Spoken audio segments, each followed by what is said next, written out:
Good evening, and thank you for joining us for University of Chicago's second annual event for Maroon Loyalty Society members.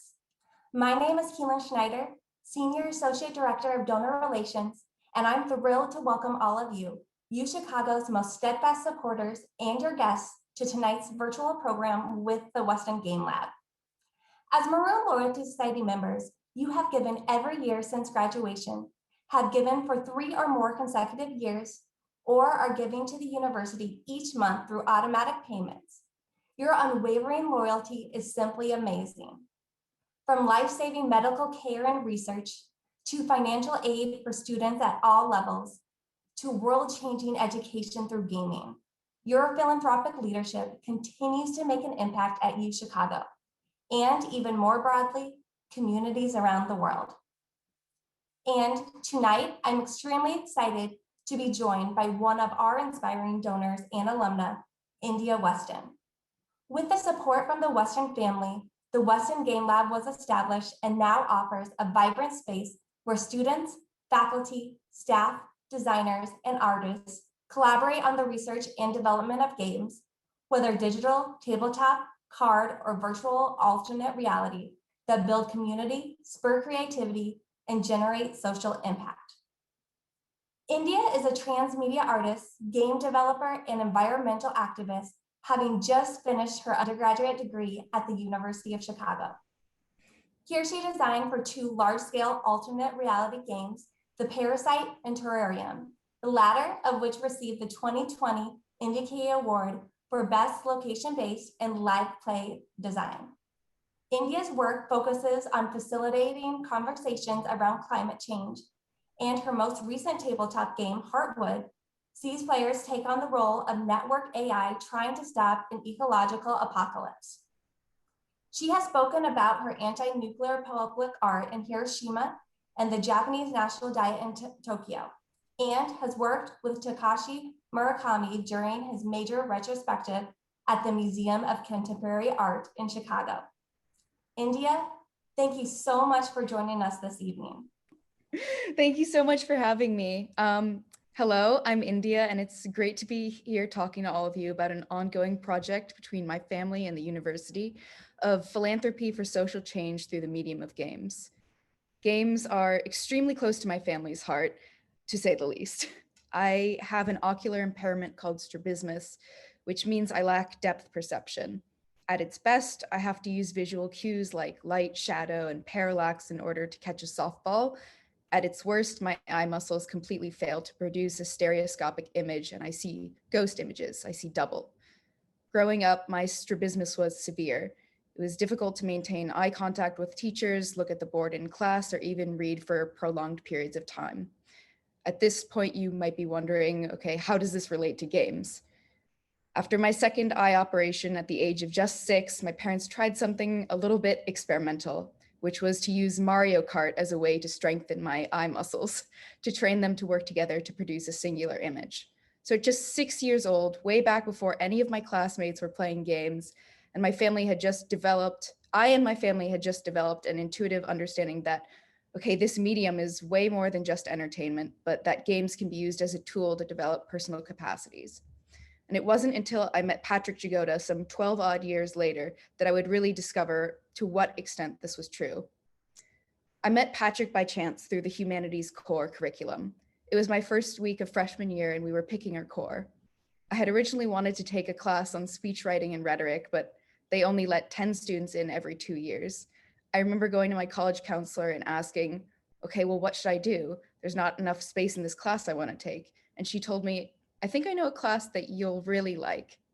I was placed at random into media aesthetics, and I'm not sure if any of the alumni here remember, but the upperclassmen used to call it media athletics since all the student athletes took it.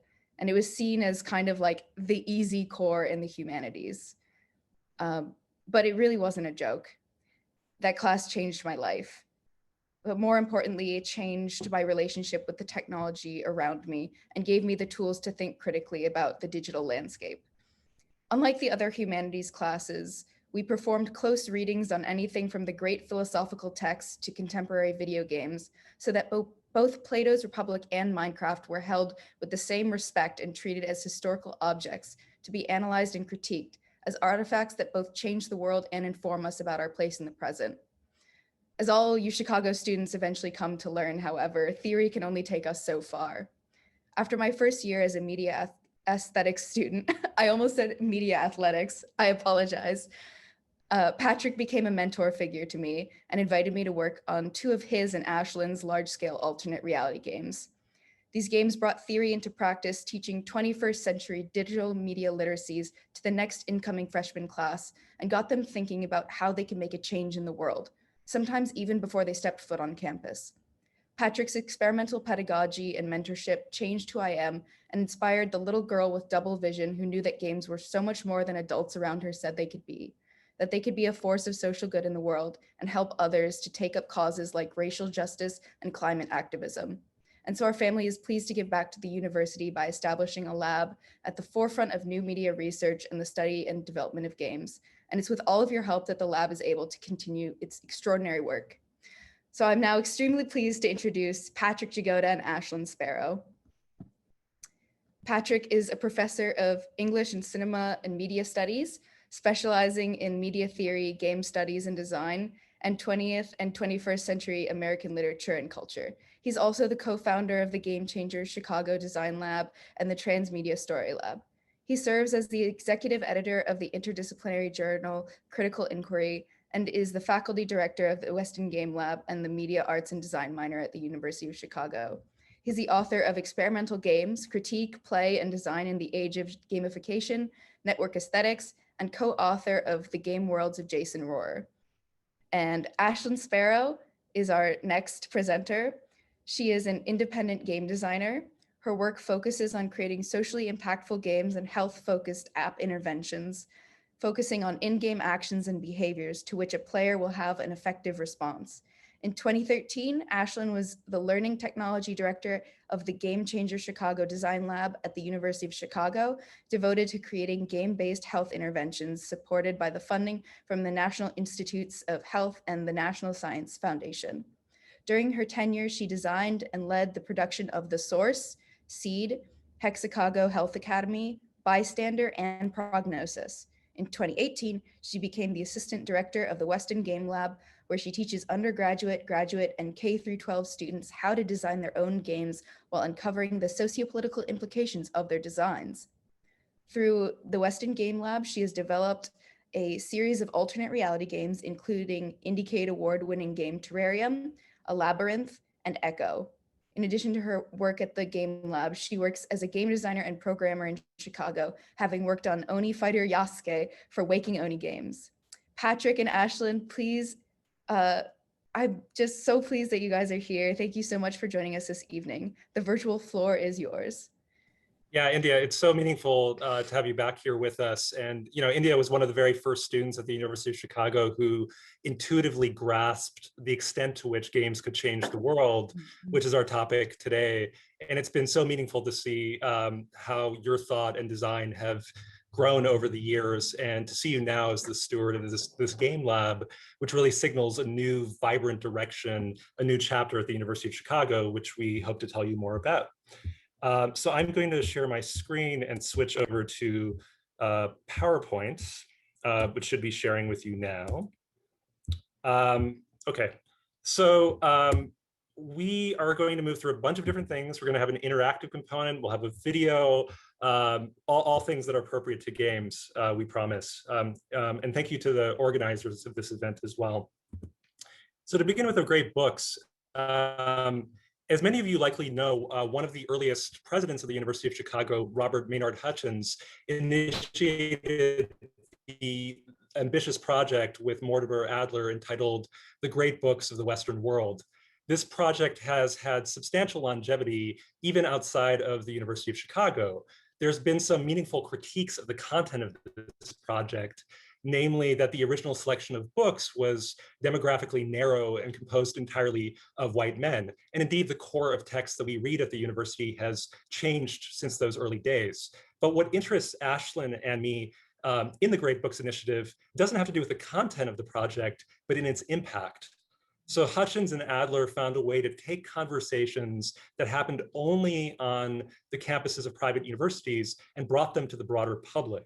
In the 1950s and 1960s, great books reading clubs sprung up across the country at libraries and civic centers, inviting people to engage with texts from Plato to Marx. These groups drew college graduates along with adults who had never had the opportunity to study at a university. The game designers at the University of Chicago have taken the public-facing aspect of the Great Books Project as a provocation for how we might today take critical ideas and research beyond the walls of the university and the pages of academic journals with paywalls. Instead of great books, we have started to tackle what we think of as the great problems. Some of the ones that India mentioned: public engagement around climate change, economics, racial justice, the ethics of artificial intelligence, and much more. It's not simply about persuading someone of a particular viewpoint, but of harnessing the virtual platforms that now saturate our world to spur robust conversations and research in the topics that are changing our lives. So why move from the great books to games specifically? We want to give you a few reasons up front. So in recent years, games have touched practically all aspects of everyday life. Especially in the United States, games have become a prominent metaphor and form. We see this in the competitions that make up our everyday lives: reality TV series, collegiate and professional sports, esports, which are becoming even larger than, say, Major League Baseball. But we also see this in popular films and media, such as The Hunger Games, Ready Player One, Westworld, and Jumanji, which highlight the centrality of games to every aspect of society. Outside of entertainment and culture, we encounter military training simulations, national election contests, and global finance that influence our political and economic lives. And in fact, disciplines from economics to political science to anthropology to sociology to computer science have started to grapple with games. This is one of the most interdisciplinary fields that there is. But the most direct way in which games have risen to prominence is through video games and virtual worlds. And Ashlyn and I are especially interested in the ways that games and society come together. There are a number of terms for this, including ludic century, ludic society, and gameful world. In my own writing, I've also written about gamification as a way of thinking about the ways that games and society come together. So I presume not everybody in this room is a gamer, but we'll find out soon enough. But before that, we just wanted to review some numbers to give you a sense of how big and non-niche this area of study actually is. So the video game industry has come to achieve faster growth than the book publishing, film, and music industries combined. By the end of 2020, it was estimated that digital games engaged about 2.7 billion people worldwide. It was, just give you a few examples, Minecraft has sold 200 million copies. It was more profitable than Avengers Endgame, even if you don't count the merchandise. And in 2014, Mojang and Minecraft intellectual property were purchased by Microsoft for $2.5 billion. Another example is Rockstar Games' Grand Theft Auto 5, which in its first 3 days sold $1 billion worth of games, making it the fastest selling work of entertainment in history up to that point. In 2019 alone, Fortnite, which some of you have played and probably most of you have heard of, brought in revenues of $1.8 billion just in that year. Pokemon Go, a very different kind of augmented reality game, was downloaded by 550 million people in just the first 3 months that it was out. These are all mainstream games that I'm throwing out at you, but this is true even of the indie and mobile markets. So Limbo, which was a tiny little art game, ended up selling over 4 million copies by the end of its run. And this is true of mobile as well, even outside of the United States and Europe. So Arena of Valor is an example of a multiplayer online battle arena game made by a Chinese developer, which earned 2.4 billion in 2020 and has made about $10 billion to date. It's not just about money, though. It's also about time. People spend so much money on games, which makes them so important to understand because they're occupying so much of our consciousness. So to give you one example, in early 2020, it was revealed that gamers have played all of the Call of Duty games collectively for the equivalent of 25 billion hours. I mean, if you think about that, just to put it into perspective, The human civilization has been around for about 6,000 years. Homo sapiens have been around for 200,000 years. People have played this thing for 2.85 million years. That's how much time, attention, and money is being spent on games. More than films and even television have racked up over time. And this is true of many other properties. I mean, we could go on forever just talking about games like League of Legends, which ended up occupying 1.3 billion hours of gameplay in just the first year of its release. So I'll talk to you all a little bit about the MAD Center, the Media Art Data Design Center, which is a brand new space that was opened up in 2019, and the Weston Game Lab. This is a new space take in the John Prior Library. If many of you have used that as a study space, it no longer looks the same. It is this wide open space that is actually a partnership between multiple units on campus, between the Humanities Division, the Computer Science Division, and the library, where we have the Weston Game Lab focused on games, the Hack Arts Lab focused on fabrication and 3D making, this Computer Science Instructional Lab under the Computer Science Department focused on allowing students to create code, and there have huge windows and bays for people to be able to code.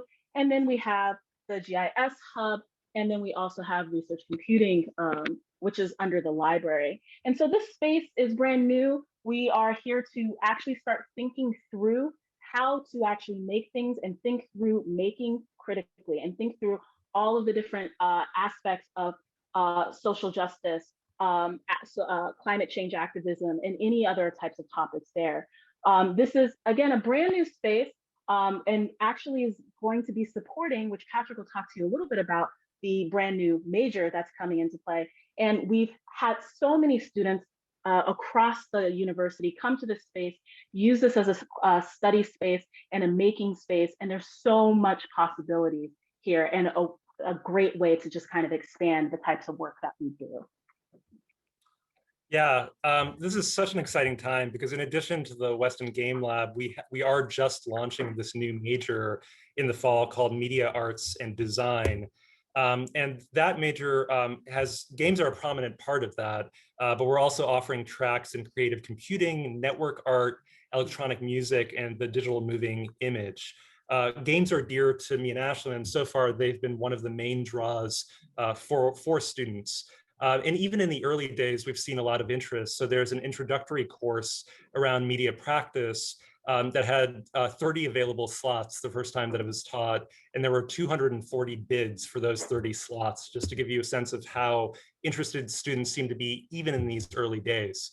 To give you a sense of some of my courses, including the ones I teach with Ashlyn, we're now offering a large kind of introductory course called Critical Video Game Studies, a course on alternate reality games, one on climate change in media and design. So how do we tackle climate change by using media, marketing, things like that, and digital storytelling, which thinks about how games tell stories in ways that are different from novels or film. We also have other games courses offered by other faculty. So an art games production course, an introduction to video game music studies, which is very popular, a historical course on 1990s video game history, a course on games and performance, the intersections between games and theater, and then a theory course in anthropology about games going back to Huizinga and Roger Caillois and early theorists of why games like chess have been so important to culture. So now we'll transition and talk a little bit about how we think about games in our own practice and how we try to make them change the world. So not thinking about serious games or educational games as categories, but thinking about this category of experimental games. Mm-hmm. So let's talk a little bit about the serious game movement.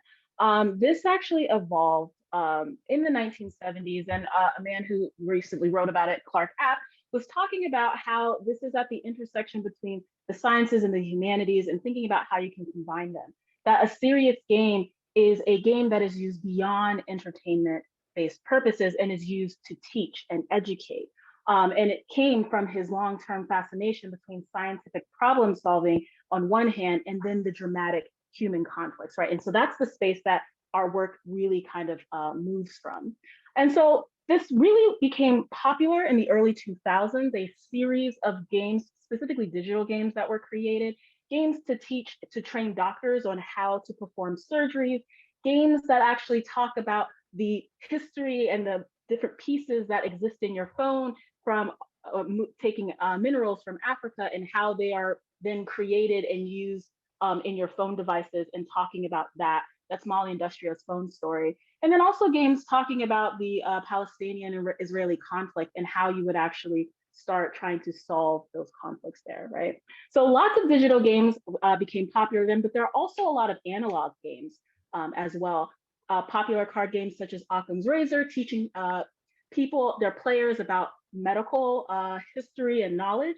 And then also on this right side that you see here, a game called Application Crunch, focused on teaching people how to actually apply to college. So there are a lot of theorists who focus on the learning benefits of games. You have people such as Henry Jenkins and Kurt Squire talking about games really focused on a visceral or emotional logic. The fact that when you're making decisions and choices in games, that they're situated in a specific context, and that you need that context in order to make any decision to move forward.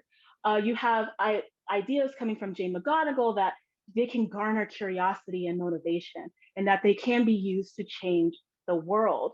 They also are able to activate different learning styles, right? So you have the controller, some physical movement, but also what you see visually, what you hear, right? Storytelling. And that there's a social dynamic to a lot of games. A lot of the popular games that are being played in teams or have a dynamic where it's connected to social media. And so how can you actually relate to one another? And also they have, and this is like the really major point that we like to focus on, is that it's really good at learning systems, right? So thinking about abstract concepts such as how is space created, that you can actually put that all in a game.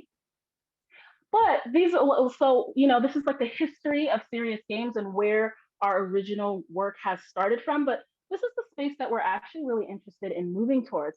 And you are able to go and buy lovely experimental games written by Dr. Patrick Jagoda that you see here. But we're really interested in how games can be used to experiment and think through hard problems, and what are the affordances that come from that, whether that's through a scientific practice or an artistic practice, right? So one example is the concept of choice. Games are really good at giving you a binary choice, but there are ways that you can actually move just beyond a binary A and B, but really thinking about, well, what does choice really mean here? How do you actually give an affective response to choice and choose between two really hard, difficult things? In role-playing games, you can actually play around with identity, right? You're assuming the role of someone else. But even thinking beyond that, how can people's roles and identities actually be used as mechanics to navigate the space that you inhabit? Assassin's Creed Liberation is a really great example of this game, where you're playing as a half-Black French woman, and you can using your identity can navigate different spaces between enslaved people and the aristocratic French people. Open world games, you can explore the environment, but you can also start thinking about different interpretations of the things that you interact with as well. We also talk about difficulty, not just from this mechanical level, right? Thinking about how you need dexterity to move quickly, press buttons quickly, but what does it look like to start thinking about difficulty from, again, that affective level? If you're dealing with concepts of loneliness or death or joy or love, how do you actually play around with that to think about difficulty? And then again, most importantly, that games are a really safe space for failure, right? This is one of the few mediums that people come back to and they try over and over again, and they fail, and the game's like, okay, you can try something new, you can try on a different strategy, right? So that's how we think about the games that we work on, and that actually has informed our practice this entire time. So much so that, and to be quite honest, when I came here to UChicago 8 years ago, I heard this phrase. Please go ahead, Patrick. This is UChicago is a place where fun comes to die. I was very concerned. I was like, excuse me, hello, what? Are you all okay? you all are absolutely fine. But what we do want to do at the Weston Game Lab between me and Patrick's work is to really transition from a place where fun comes to die to a place where fun comes to thrive. And it also is a space where we can actually start designing it. And so we'll actually talk to you about some of the cases that we have, specifically our work around alternate reality games. So Patrick, if you want to continue with that. Yeah, we thought we wouldn't do a catalog of all the kinds of games that we've worked on. Ashlyn and I, over the last 10 years, have worked on a series of board games, card games, and video games. Many of these have been made with young people, high school students on the south side of Chicago, dealing with issues like public health and STEM education, trying to get youth into STEM fields, for instance. We've also thought a lot theoretically about areas like economics or psychology. But one of the areas that we've really zoomed in on that is unique at the University of Chicago that the other kind of peer institutions and competing programs don't have is what we've done with alternate reality games. And very briefly, these are games that we've worked on with students like India when she was at the university. And these are games that basically move between physical spaces and online spaces. They're what are called transmedia games. So you can move between Facebook and Instagram and Twitch and Discord. And these games tell a single story, but they loop you through all of those different kind of proprietary and other kinds of platforms. We'll show you what these actually look like in a moment, but it's this interesting mix of video games, performance, improvisational interactions with actors, and the kinds of things you would expect of video games. Oftentimes, but not always, these games also don't announce themselves as games. So they're more immersive. You can kind of get into the experience and it impacts your life in a more significant way. So Ashlyn and I, many years ago, started experimenting with these games. We made games about the 2008 financial crisis, about public health. The Source was a game about getting underrepresented youth into STEM, as was the game Seed. So these were some early games that we created mostly at the University of Chicago. We then started something called the Forecast Lab, which is actually a fictional entity that's almost like a shadow version of the Weston Game Lab that we imagined was a series of interdisciplinary scientists. And in fact, it's made up of faculty, staff, and students at the university coming from almost every discipline that you could imagine. I mean, this is like probably the most interdisciplinary space on campus. And India already sort of foreshadowed some of these games, but we've created games like The Parasite, which was about diversity and inclusion, Terrarium, which was about climate change, and then Labyrinth and Echo, which were both about the COVID-19 pandemic and were a way of helping students and other folks in Chicago get through that hard time. We're also working on a game now for middle school students in particular. So we're going younger than we ever have before and thinking about onboarding them to thinking about climate change as scientists, as policymakers, and as visionaries for thinking about renewable energies and things like that. So what we want to do as one of the last things is to show you a short video that will show you footage from some of these alternate reality games, including in-person and online mediated components. So we'll just play that and say a few closing words before Q&A.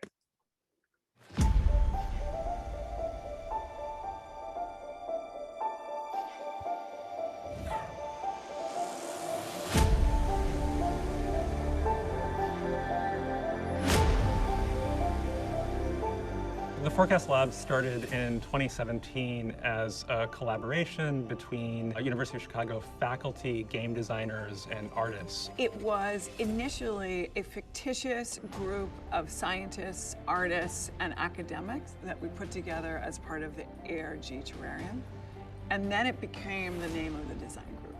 We create alternate realities that experiment with some of the most pressing issues of our time, from social justice to climate change. We're really invested in the development of community by communities and building worlds that invite players to participate. And so the narratives of these games are stitched together and co-created with players. We believe that story is transformation, and it challenges us to keep going and keep designing. We design large-scale transmedia alternate reality games. And you're moving between an email and a live stream and a live performance and an online puzzle and Discord and Slack. Facebook, Instagram, Snapchat, Zoom. We've experimented with online rabbit holes, reverse escape rooms. We are developing an acting style that draws from improv as well as gaming cultures. The project was very experimental, and it was one of the first times that we integrated live actors. The Parasite was phenomenally successful at creating a large-scale world that shifted from virtual to in-person spaces. And what we learned is the demands of in-person performance, as well as the ability that players could easily connect and shift through different medias. In 2019, we created Terrarium. Many universities have a shared book that all students read in a given year. And we thought to ourselves, why not have a shared game? And so we organized the incoming class at the University of Chicago around the shared goal of combating climate change. With Terrarium, we were able to harness the power of Twitch so that players were able to interact with 4 different possible futures and the characters who lived there. We were really honored and lucky later on to win an award from Indiecade for the best live action game that year. The Forecast Lab has been a place where we've been developing these very particular kinds of games that are these wonderful sites of interdisciplinary discovery and experimentation. They provide that agency for players to, take learning and take control of a situation and run with it. It's no longer just this passive experience, but it really inspires your audience to be a part of it. It feels like anything could happen. Media can be combined in all kinds of different ways. In spring 2020, just as the pandemic was taking off in March, we jumped into a new project called A Labyrinth. We were able to immediately respond to the pandemic based on our previous work. And we thought of this game as a way of connecting people in a time of need and isolation. And with Echo, we asked players to take responsibility for each other as well as for themselves. And we were interested in reinforcing behavioral shifts. This is just the beginning. We've created 4 games now in a university context, and we're really interested in moving toward other audiences and other institutions. The possibility of designing for arts community, middle schools, corporations, families. The excitement in this work is in scaling the project. Now that we have developed this infrastructure, we can really focus on the story creation and the responsiveness to different audiences.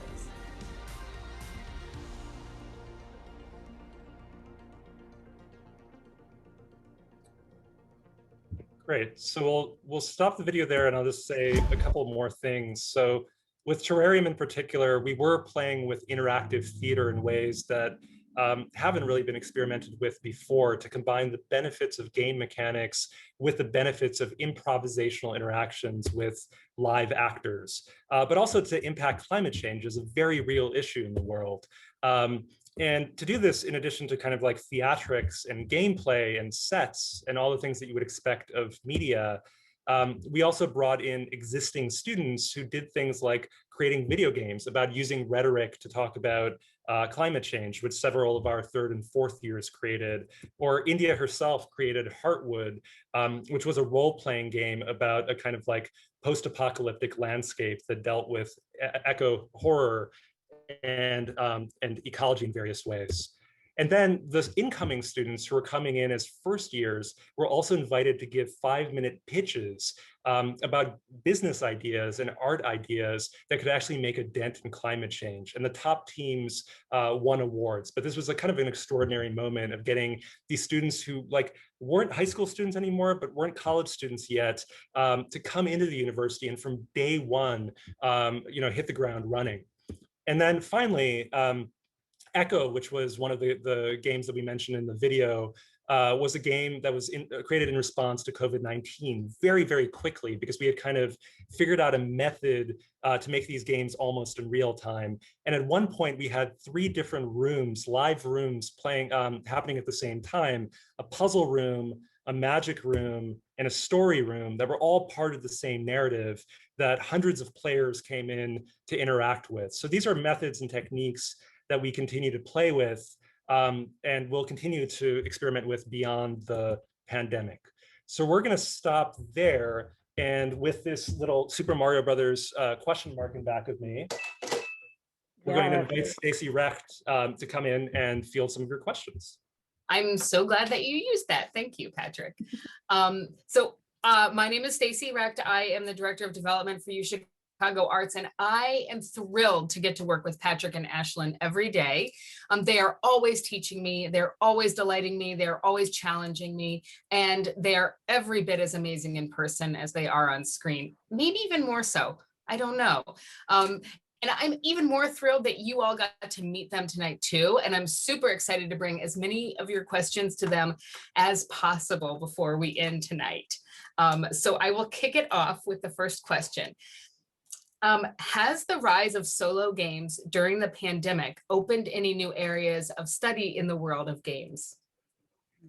Yeah, I mean, it's really interesting that a year before the pandemic started, the World Health Organization was talking about video game addiction. And then the moment, like the same month that the pandemic was really taking off globally, the World Health Organization tweeted that they recommended that people play games as a mode of social distancing. And in fact, during the pandemic, both solo and multiplayer games just took off immensely, as it was already a huge market, but it became even bigger during those years. And that opened up all kinds of areas of study and a scale that we never could have imagined. Mm-hmm. I don't know if you want to add anything, Ashlyn, to I mean, I think that there's something interesting around the types of games that people started to play over the course of the pandemic, where let's say Animal Crossing New Horizon came out and everyone's very excited about that. And then also this transition to something like Among Us, where, you know, in Animal Crossing, you're growing your plants and you're, you know, sharing gifts with your friends, to then transition to a game like Among Us, where instead one of your friends is the imposter. You have to throw them out of the spaceship, right? So like I think there's an interesting a research question there that I would hope someone can start to study. Thank you. Okay, so here's the next question. And I ask this question as someone who is afraid to run out of lives when I'm playing video games. What do you make of the hardcore concept, where it's specifically about making a game not a safe place to fail? Yeah, it's a really good question. Yeah. I mean, we've seen a growth in casual games since about the 2000s, and like the mobile space has had a lot to do with that, but also Nintendo as a company, especially with the Wii and then the Wii U and the Switch, really became a company that wanted to be inviting of families and folks, regardless of their background, regardless of their age. But prior to that, especially in the 90s, there was like a real emphasis on hardcore games that were restrictive, that were exclusive, that were there only for people who were very practiced as gamers. It's, from my perspective, and I think Ashlyn's too, it's really great that games have gone from being one very narrow thing in the arcades of the 70s and the kind of like home video game systems of the 80s and 90s to something that is 100 different things, and that is far more inclusive than I thought that it would be when I was younger. Mm-hmm. Can you talk about the potential to apply game creation techniques in non-game environments in an effort to foster interactions and drive engagement? Yeah, Ashlyn, do you want to talk about this? Yeah, I mean, this is actually one of the main purposes of the transmedia games that we created, Echo and Labyrinth specifically. And while, again, it's still in this game environment, we can actually think about gamification just broadly, thinking about how do we use these game mechanics in non-game settings. So these games were designed under the pandemic setting, and the fact that we know that people will be at home with their family and they're looking for things to do and looking for activities to participate in. And so we actually, for Echo and a Labyrinth, had multiple families play these games with their kids, because there are these quests that you can participate in that are more so like activities you can do at home, right? What does it look like to take a photo of yourself that mimics what a museum artifact would look like, right? It's just a fun thing and then post it to Instagram. What does it look like to make your own mask, right? And how can you make something stylish? Can you show off your best pandemic fashion, right? And so these activities were designed knowing that we would have a wide variety of people playing these games. And I think for people looking to interact with in this kind of family environment, thinking about what are the types of people who you'll have playing your game or participating in your activity, and designing broadly and making sure that every experience that we have is broad enough to encompass everyone's skill set. One thing to add, this idea of like applying games to non-game activities, gamification, has really taken off in recent years. And something that we think a lot about is the psychology distinction between extrinsic and intrinsic motivations. And so a lot of gamified apps, like, this various step counters and fitness apps that I use all the time, like those are very point-based, very extrinsic, right? They're about rewards and punishments. And that's okay for something like fitness, but it's not great for something like learning.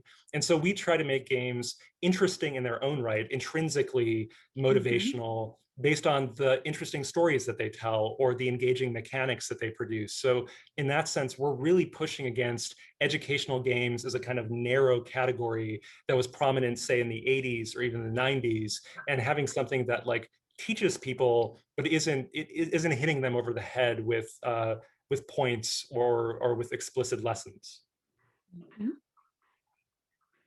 Okay, this is a question I love. I mean, I love all the questions, but first of all, it starts with the courses look incredible, which I agree. Are there any game study offerings that alumni can take? And relatedly, is the Game Lab open to anyone? And how can we play the games the lab has created? Yeah, I mean, so this whole games thing at the University of Chicago is very, very new, and there's so much room for expansion. I mean, instead of this being just like a small area in the humanities, the space of the Weston Game Lab has really opened up connections with every other part of campus. I mean, we have biology people coming in, we have computer scientists who are just upstairs coming in all the time. We have economists coming in and talking to us about behavioral economics and games. And so going forward, we hope that there is an expansion to alums, to members of the community, and of course, continuing the work we do with undergraduates and graduate students. Right now, there aren't really courses that we're offering, though that's an interesting idea for us to explore. But the lab itself, especially once the pandemic enters a new phase, as it seems to be now, we're hoping to reopen that so we can bring people in to play and study games in this very collaborative, collective space. Yep. In the before times, it was open to the public. People can walk in. And the board games, if you look in Stacy's virtual background, the board game collection is actually there for anyone to walk in, pick up a game, and they can play.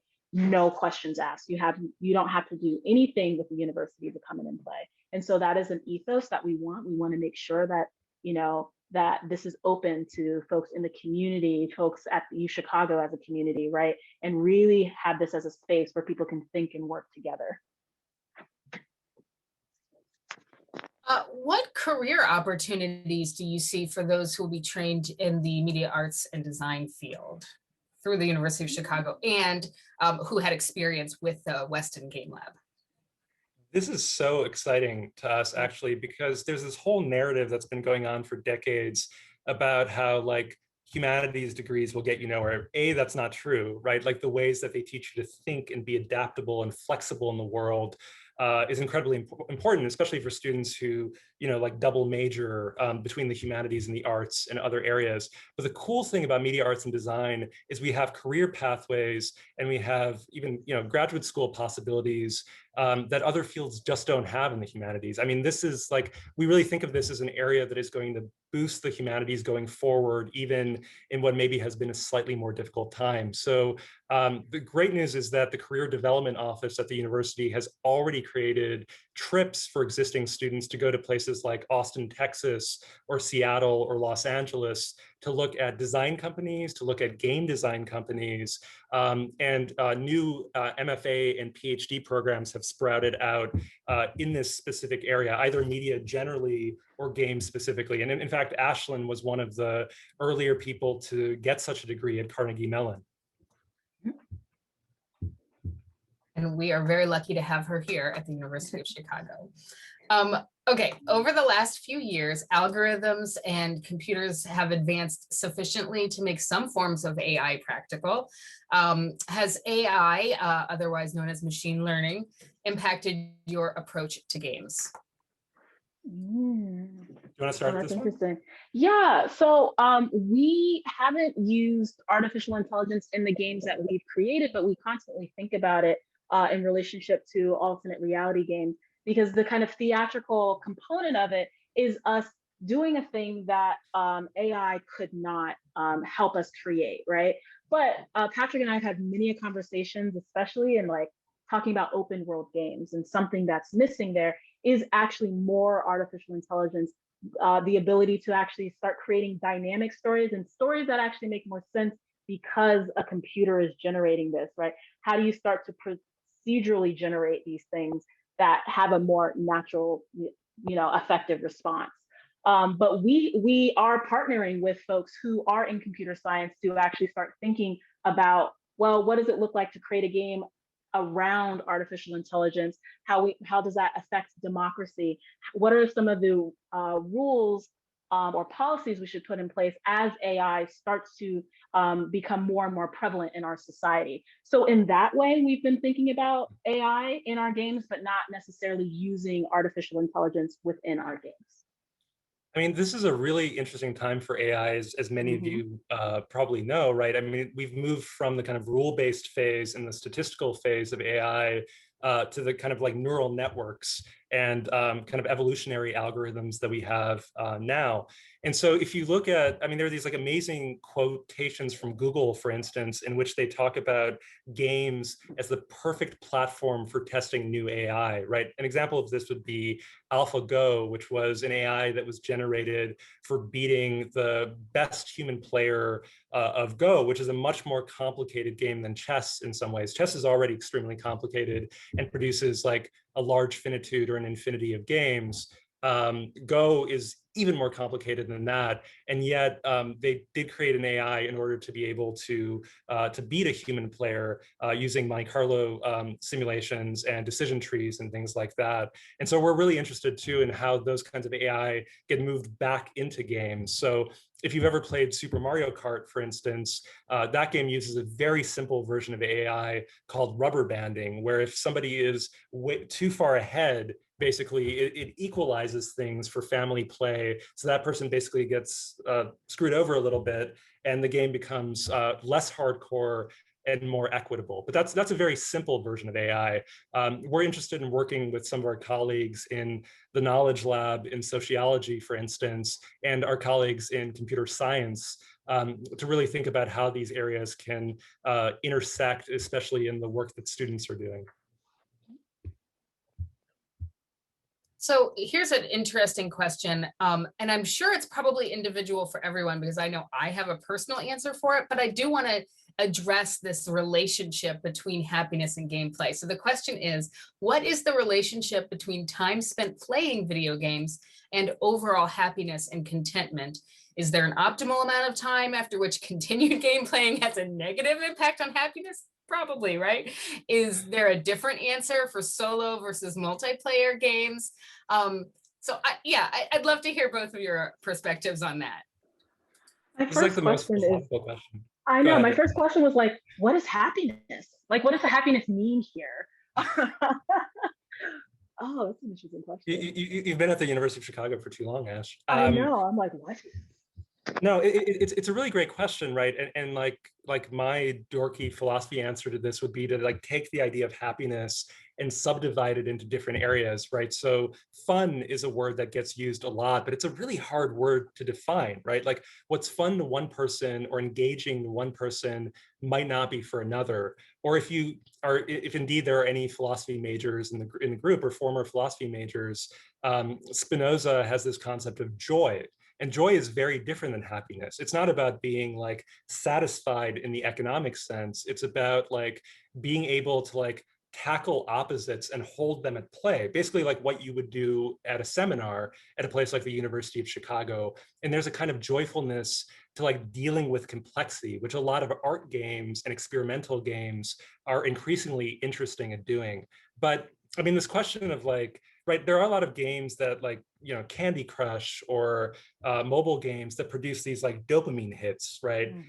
Where they basically keep you in this like flow zone that's exciting because the game isn't too hard and it's not too boring. So you're in that middle zone that keeps you focused. And this is like one of the most amazing things about games, not just in the realm of game studies, but for everything. If you can take that ability to keep people motivated, focused, and apply it to other zones of life, suddenly you have like a machine for changing behavior and inviting thought that you didn't have before. Thank you. You brought that question to another level and really described what the Weston Game Lab is doing, and the major as well. So it's almost 8 p.m., but we want to keep going. And there are 35 questions that I think haven't been answered. I don't know that we'll get to all of them, but I'm going to acknowledge that I know that it's 8 o'clock, but I'm having a great time. I hope you all are as well. So games depend on rules. Who determines them? And do these rule creators exercise undue control over the masses who play their games? Are the game players actually game pawns of the game creators? I love having games conversations here because like when we go to other places, I mean, there are interesting conversations, don't get me wrong, but like these kinds of fundamental questions don't get asked enough. I mean, like, I know Ashlyn has a lot to say about rules. The only thing that I'll say up front is like, this really is like the crux of what is so interesting about games. Like every political system, every economic system is made up of rules. Those rules are arbitrary, but oftentimes serve particular ends. And so something that game design and game studies teaches us is how to evaluate those rule sets. Now, most people in 2021 who play games don't just play one game, right? I mean, video gamers are moving between games at a pretty quick pace. And the cool thing about that is every game has a different set of rules and objectives and assumptions.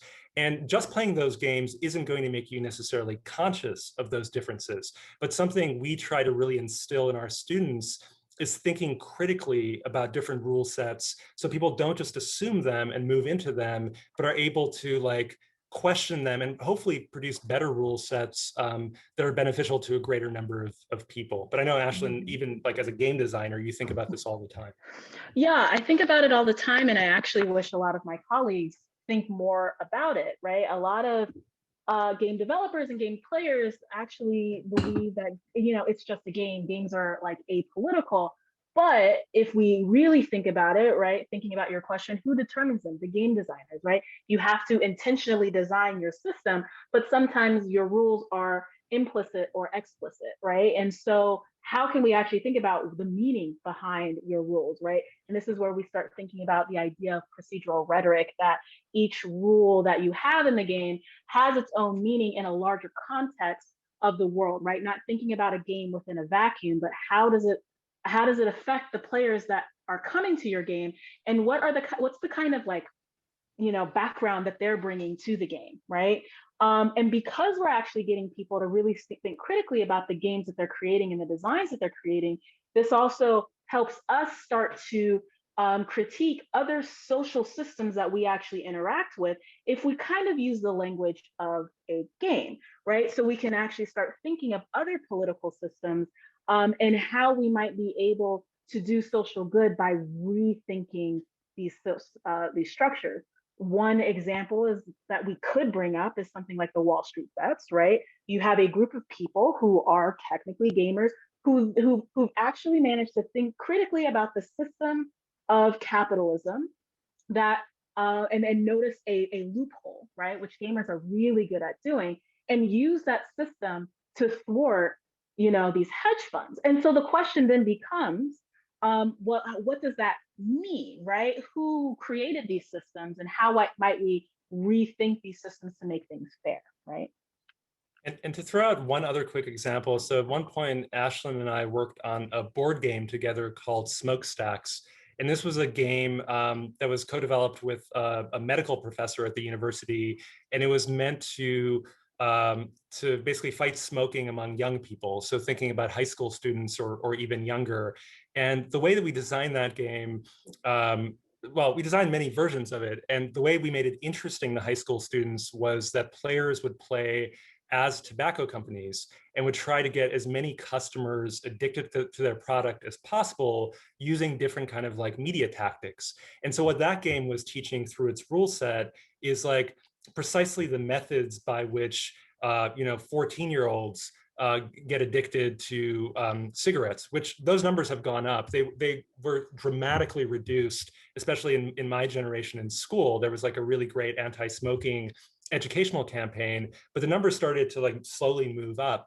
And so our thinking was, let's take a medium that's really salient to high school students and increasingly people in their 20s and 30s and 40s who grew up playing video games and card games and board games, and use this almost like funny thing where like they're not the victims in the game, right? They're the actual tobacco companies. And that produces this weird procedural rhetoric where, you're playing kind of as the villain. Of course, you can like ask questions about this as you're playing. Games don't like shut down conversation. They're actually the best like conversation openers. I mean, think about like why in the before times, you might play a game at a party, right, as an icebreaker. Like people would go to parties sometimes not knowing one another, and there's like, awkward silence. It feels like a sixth grade dance with everybody standing in the corners.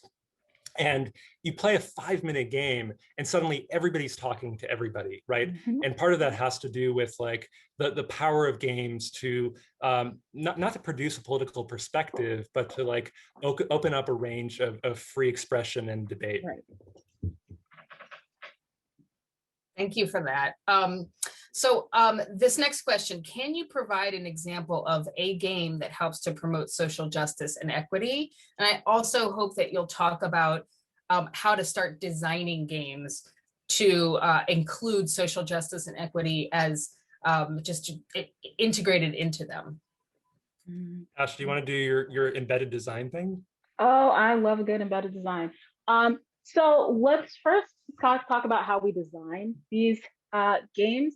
We're really inspired by this concept of embedded design. And so this is coming from Mary Flanagan's lab at Dartmouth. And so this idea is that if your goal is to try and change people's attitudes about a certain topic, that you shouldn't be super overt about it, right? Because people already have their beliefs. And if you're telling them, hey, this thing that you believe is dumb or stupid, people will just solidify in their beliefs and will just stay put.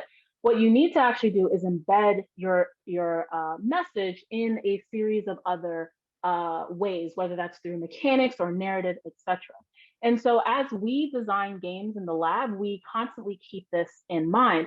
So when Patrick was talking about Smokestacks, Smokestacks is a great way to talk about embedded design instead of putting people in this position of, you're just going to be a pawn in the larger tobacco company's scheme, right? We're actually using obfuscation, right? The fact that the players will play as a tobacco company, right? Which already flips agency and power on its head and actually allows you to then use the methods of a tobacco company to actually cause the same harm that would be done to you. And now because you know those mechanisms, you're able to actually think about those mechanisms, right? And so a lot of games like this, right? We have games like Plague Inc. and Pandemic are also really good examples of games that focus on teaching people about, pandemics and structures.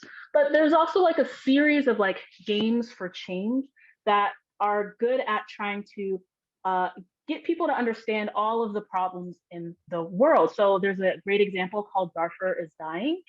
This is a social impact game talking about the conflict that was happening in Darfur and how a family is interacting with that, right? And so that's a game to try and get people to understand, hey, this is a problem. Here's a social issue that you should focus on, help out in this way. There's a game called Migrant Trail, also this is a web-based game, where it's focused on how people in Mexico cross the border, right? And how harrowing that journey is, right? And you're playing as a migrant and you have to think about what is it that you're carrying with you, right? Who is traveling with you? It plays very much like Oregon Trail, where you have to actually think about what it is that you're doing before you embark on a journey that focuses on you crossing that border, right? So there's a list of games. If you also go to Games for Change, there's a huge list of games that are focused on equity and justice and inequalities that are there.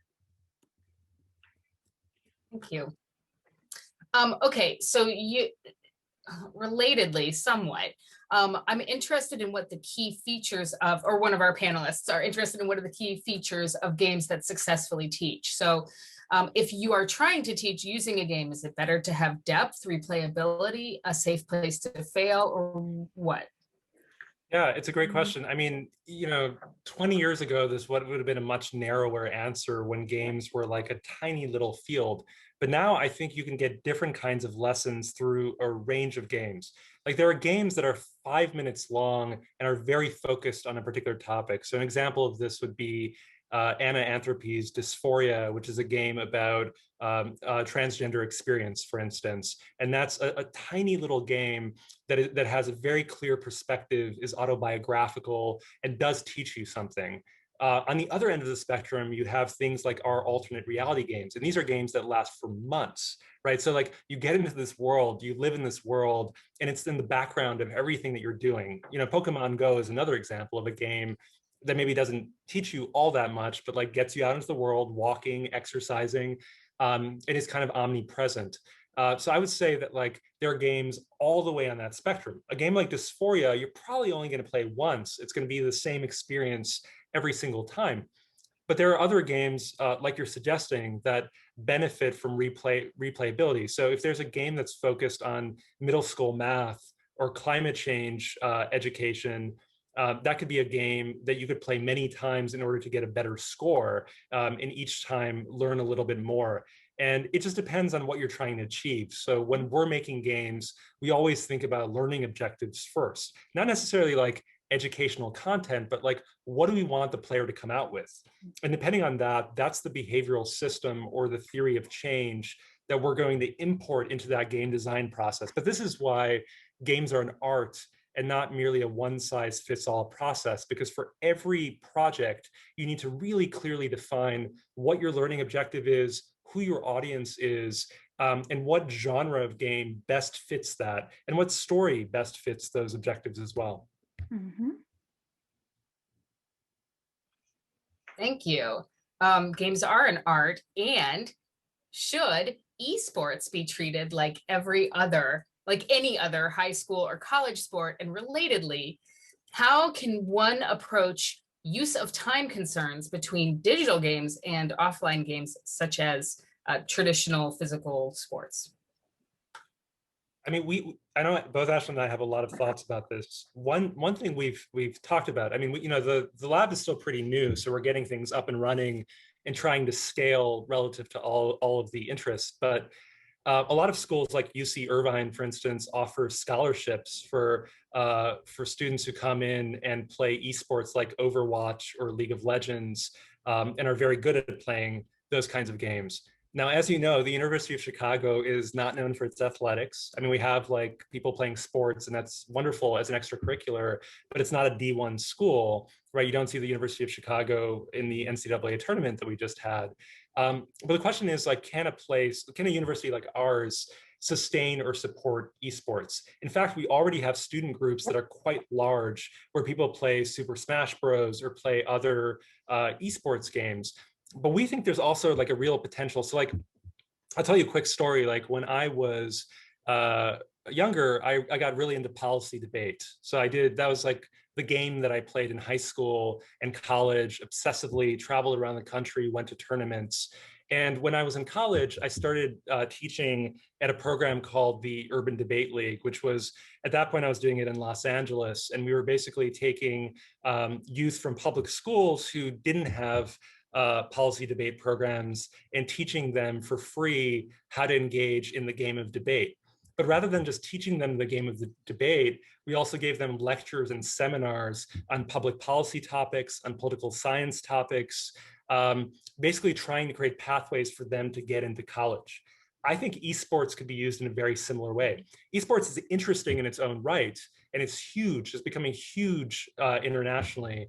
But esports could be a kind of gateway drug into getting people into fields like computer science and game design, right? I could imagine a summer program in which like youth come in to learn how to be better esports players, but are also learning things about design and computation that will help them get into college or thrive there.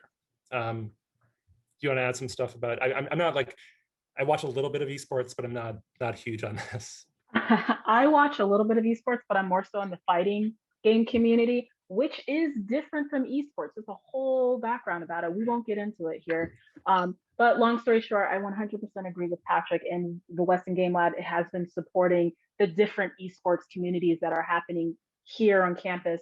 And we're trying to figure out ways that we can actually keep this growing, knowing again that UChicago is not athletics focused. Thank you. And you briefly talked about the impact in politics, and I'm wondering if you could answer this really great question that just came in. Could games be used to help people evaluate and reduce the impact of misinformation? Yes. Yeah. Absolutely. So Ashlyn and I have been walking a very thin line in recent years that we realize is a thin line, but it is a powerful line, with these alternate reality games that we've been co-designing with other folks. And these are games that, like started kind of in the viral marketing and the performance art realm. And, and they, as I was saying, like don't always announce themselves as games. They're already playing with the space of the post-truth society, right? Like, is this thing really happening? Am I really joining a secret society, as one of our games produced as a premise, for instance? And like that space of not being sure if it's a game or not can be really powerful pedagogically, as long as it's safe, as long as there's a clear debriefing, as long as you eventually tell people clearly what they were a part of. But we've never actually created a game in response directly to the post-truth society, or whatever you want to call it. But there's such potential to take this form of transmedia games or alternate reality games and apply it to what is like one of the biggest problems of our time, which is misinformation, which is algorithmic propaganda. And these kinds of games that we're making, like when we first started, totally peripheral, totally an artistic, experimental area. But now, like, we're both having conversations with people in like the mainstream media industries who are interested in doing more mainstream things with this kind of genre. So, so that at least is one area that you could turn to there.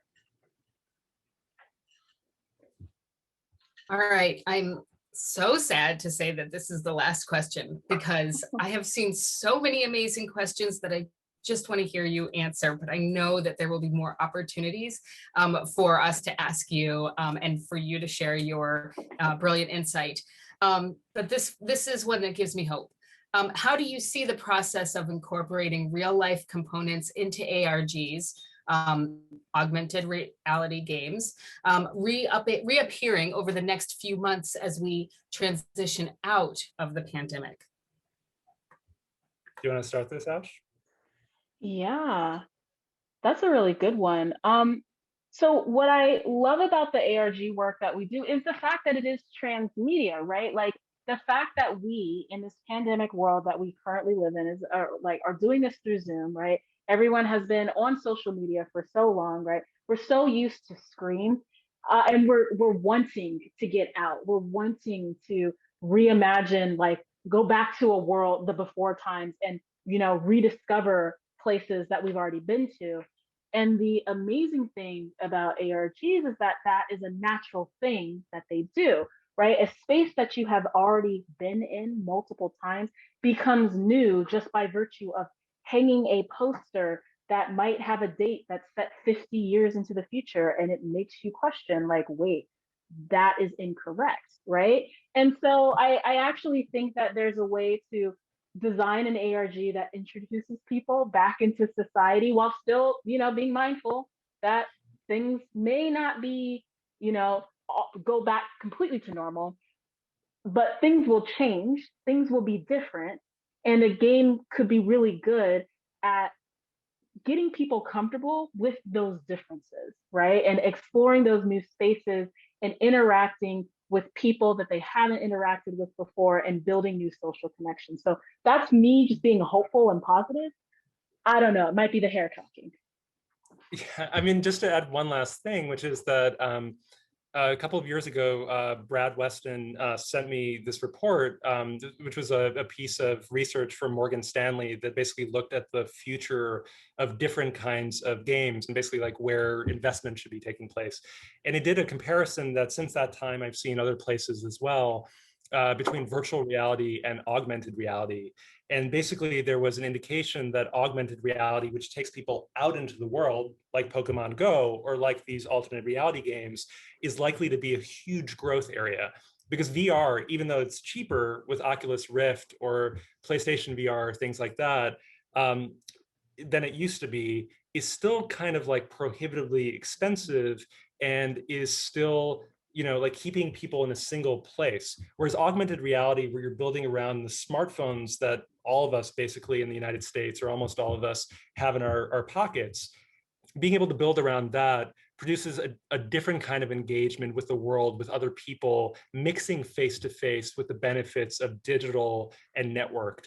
And the growth possibility for that in the next few years is enormous. And even though we want to put time into board games and video games and the courses that we teach, in the research that we do, we think that the University of Chicago will become one of the strongholds for studying augmented and alternate reality games, which started as a smaller thing, but are becoming bigger and bigger. Well, thank you both so much for your time, for your commitment to this work, and for the path-breaking work that you do every day with students, faculty, and our community. I'm really, really delighted to work with you. And I'd like to invite Keelan back on to help us close out. So much, Stacy, and thank you to Patrick and Ashlyn for sharing how games truly can help us change the world. We very much appreciate you spending additional time with us, going beyond our 1 hour time and answering as many questions as possible. And a very special heartfelt gratitude to India. Thank you for sharing your and your family's story. You mentioned how games changed your life, but in reality, you and the entire UChicago community are the ones changing lives and making a positive impact. I'd also like to thank all of you for attending tonight's Maroon Loyalty Society program. If you are interested in learning more about how you could make an impact with the Weston Game Lab, I encourage you to reach out to us at leadersinphilanthropy@uchicago.edu. And again, my deepest gratitude to all of you and your continued support of the University of Chicago.